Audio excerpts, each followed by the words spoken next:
Hybrid బొప్పాయి చెట్లు చూడండి అంత బాగున్నాయి. ఒక చెట్టుకి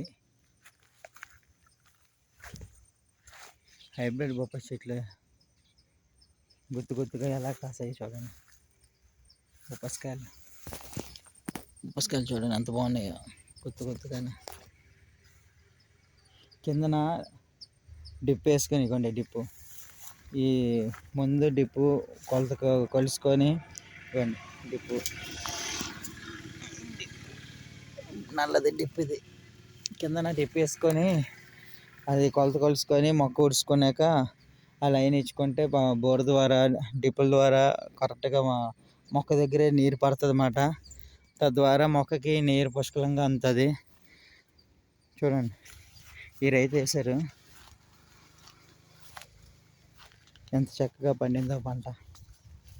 చూడండి మార్కెట్లో ఎక్కువగా ఆదాయం వచ్చే పంట, మార్కెట్లో ఎక్కువగా అమ్ముడిపోయే పంట బొప్పస్కాయ.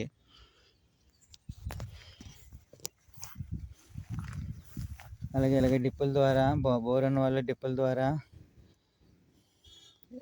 కరెక్ట్ మొక్క దగ్గరే నీరు పడేటట్లు కరెక్ట్ మొక్క దగ్గరే నీరు పడేటట్లు డిప్పుల ద్వారా వేసుకొని చెక్ చేసుకొని వేసుకుంటే మొక్కలు వేసుకుంటే 4 నెలలకే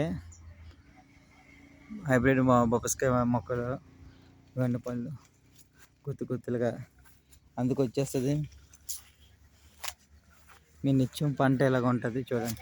మార్కెట్లో కూడా వేగా పేపర్లతో చుట్టేసి పళ్ళుకాయ ఉంటుండగానే రైతులు తెంపేసి మార్కెట్కి అందిస్తారు. పేపర్లు చుట్టేసి అవి మార్కెట్లో కూడా బేగా అమరిపోతాయి. రైతులకి మంచి లాభదాయకమైన పంట.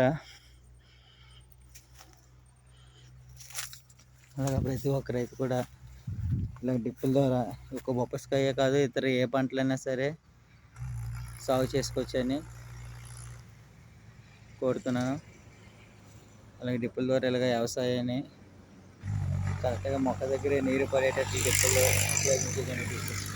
మొక్క దగ్గర కిందన ఉంది, పైన పెట్టారు. కింద మొక్క దగ్గర నీరు పడేటట్లుగా ఈ డిప్పు ద్వారా మొక్కకి నీరు కరెక్ట్గా అంది ఈ బొప్పస్కాయ పంటని వేశారు ఒక ఎకరంలోని. చూడండి లైన్గా హైబ్రిడ్ బొప్పస్కాయ మొక్కలు. అలాగే ఒక బొప్పస్కాయ మొక్క కాదు ఇతర ఏ పంటలైనా సరే ఇలా డిప్పు ద్వారా బోరున వాళ్ళు ఉపయోగించి పంట అధిక దిగుబడి చేసే విధంగా ఇలా డిప్ ఉపయోగించి కూడా చేయొచ్చని చాలామంది రైతులు ఇప్పుడు కొత్తగా చేస్తున్నారు. ఇలాగే ప్రతి ఒక్క రైతు కూడా చేస్తారని ఆశిస్తూ మరి బొప్పస్కాయ పంట కాదు ఇతర పంటలు కూడా వేసి ఇలా డిప్పులు ఉపయోగించి బోర్ ద్వారా నీరు డిప్పులు కరెక్ట్ మొక్క మొదట నీరు పడే విధంగా చెక్ చేసుకొని వేసుకుంటే రైతులకి మంచి లాభసాయక పంట. ఒక బొప్పస్కాయ పంట ఇతర ఏ పంటలైనా సరే సాగు చేసుకోవచ్చు. ప్రతి ఒక్క రైతు ఇలాగ డిప్పుల ద్వారా కూడా వ్యవసాయం చేస్తారని ఆశిస్తూ మరి సెలవు తీసుకుంటున్నాను. Thank you.